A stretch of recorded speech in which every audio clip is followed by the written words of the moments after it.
Bonjour, mon histoire aujourd'hui s'intitule « Riche ou pauvre ?»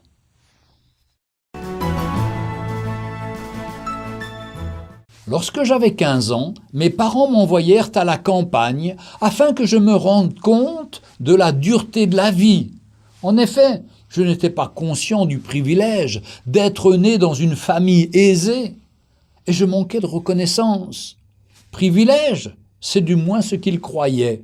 Ils m'envoyèrent passer un mois chez ma tante, dans une famille de paysans du Jura, dans l'est de la France. Pendant un mois, je vécus dans cette famille paysanne, passant mes journées dans les champs. À mon retour, mon père m'interrogea. « Que penses-tu de ton expérience à la campagne ?» Je répondis évasivement. « Oh bien !» Mon père insista. Il voulait savoir « Qu'as-tu appris ?» J'ai appris que nous avons un chien et qu'ils en ont 4. Plus des chats, des lapins, des poules, des cochons, des oies, des canards. Nous avons dans notre cour une grande piscine avec de l'eau traitée qu'il faut nettoyer régulièrement, mesurer le pH, rajouter du chlore. Eux, ils ont une rivière entière d'eau cristalline, avec des poissons ainsi que d'autres belles choses. Nous avons une installation électrique dans notre jardin. Eux, ils ont la lune et les étoiles pour les éclairer. Notre jardin arrive jusqu'au mur, le leur jusqu'à l'horizon. Nous mangeons des plats cuisinés tout près. Eux, ils cuisinent de bons petits plats. Nous écoutons de la musique sur des disques ou à la radio ou à la télévision. Eux, ils écoutent une perpétuelle symphonie d'oiseaux. Grillons, cigales et petits animaux. Et parfois, ils entendent le voisin chanter merveilleusement pendant qu'il travaille sur ses terres.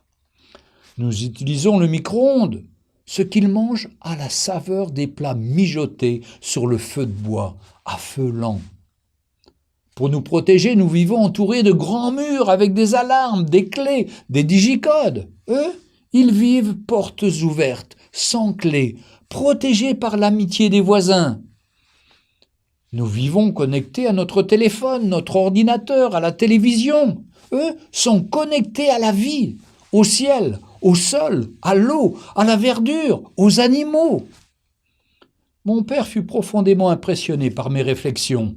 Enfin, je conclus. « Merci, papa. Tu m'as permis de comprendre à quel point nous sommes pauvres. » Chaque jour, nous sommes plus pauvres. Nous voulons toujours posséder, posséder, posséder, chaque fois plus. C'est notre préoccupation principale. Ceux qu'on appelle les pauvres, en fait, sont très riches. Beaucoup plus que nous. Ils sont riches de la vraie richesse. Gary Snyder a dit « La vraie richesse, c'est de n'avoir besoin de rien. » Et c'est vrai. Celui qui a trouvé Jésus-Christ comme son Seigneur et Sauveur n'a pas besoin de tout ce que propose ce monde. Il peut vivre heureux en relation avec son Créateur. Êtes-vous heureux? Avez-vous cette vraie richesse du cœur?